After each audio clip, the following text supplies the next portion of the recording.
ভোটের সময় যারা ব্ল্যাকমেলিং করে তাদের সুবিধা করতে দেবেন না। বহরমপুরের সভা থেকে নাম না করে হুমায়ুনকে কটাক্ষ করলেন মুখ্যমন্ত্রী মমতা বন্দ্যোপাধ্যায়। বৃহস্পতিবার বহরমপুর স্টেডিয়ামে মুখ্যমন্ত্রীর সভা শুরুর আগেই বিধায়ক হুমায়ুন কবিরকে দল থেকে সাসপেন্ড করার কথা ঘোষণা করা হয়। সাসপেন্ড হওয়ার কথা জানা মাত্র সভাস্থল থেকে বেরিয়ে নতুন দল তৈরির ঘোষণা করেন হুমায়ুন। আর তারপর সভায় মুখ্যমন্ত্রী বলেন, নির্দলরা ভোট কাটলে বিজেপির সুবিধা, আর ভোটের সময় যারা ব্ল্যাকমেলিং করে তাদের সুবিধা করতে দেবেন না।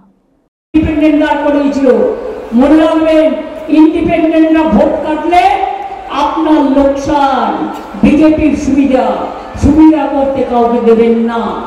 আর যারা ইলেকশনের সময় ব্ল্যাকমেলিং করে তাদের বলবেন, এখন ব্ল্যাকমেলিং নয়, জীবন বাঁচাবার সময়, জীবনের অস্তিত্ব রক্ষা করার সময়, জীবনের সম্মান রক্ষা করার সময়।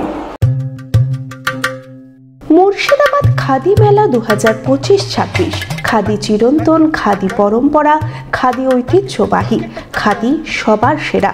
মুখ্যমন্ত্রী মমতা বন্দ্যোপাধ্যায়ের অনুপ্রেরণায় অনুষ্ঠিত হতে চলেছে 10ম মুর্শিদাবাদ খাদি মেলা 2025-26। আয়োজনে পশ্চিমবঙ্গ খাদি ও গ্রামীণ শিল্প পর্ষদ। স্থান ব্যারাক স্কয়ার ময়দানের উত্তর পূর্ব কোণ, বহরমপুর, মুর্শিদাবাদ। 26শে নভেম্বর থেকে শুরু করে চলবে 10ই ডিসেম্বর পর্যন্ত।